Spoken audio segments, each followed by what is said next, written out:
operator post ကိုရှောက်ထားလို့သူတွေအနေနဲ့ကွန်ပျူတာအခြေခံရှိသူဖြစ်ပြီးတော့ email internet ကောင်းမွန်စွာအသုံးပြုနိုင်ရပါမယ်။ English ကတင်းရှိသူဖြစ်ရပါမယ်ရှင်။တင်ယူလို့စိတ်ရှိသူဖြစ်ရပါမယ်။ Customer service ကောင်းမွန်တဲ့သူဖြစ်တာနဲ့ Tour operator post ကိုလာရောက်ရှောက်ထားလို့ရပါပြီရှင်။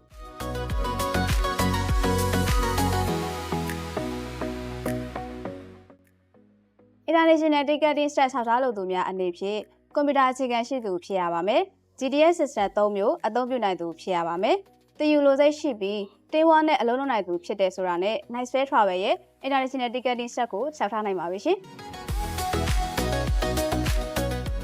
Nice Fair မှာ Finance Department အတွက်ဝန်ထမ်း9ဦးအလိုရှိပါတယ်။လာရောက်လျှောက်ထားသူများအနေနဲ့ LCCI Level 1 2အောင်မြင်သူဖြစ်ရပါမယ်။ကွန်ပျူတာ Excel ဝါအသုံးပြုနိုင်သူဖြစ်ရပါမယ်။စီးရင်စရာအတွေ့အကြုံရှိသူကိုဦးစားပေးပါမယ်။တင်းဝါနဲ့အတူအလုပ်လုပ်နိုင်သူဖြစ်တာနဲ့ Nice Fair Travel မှာ Finance Staff အနေနဲ့လာရောက်လျှောက်ထားလို့ရပါပြီရှင်။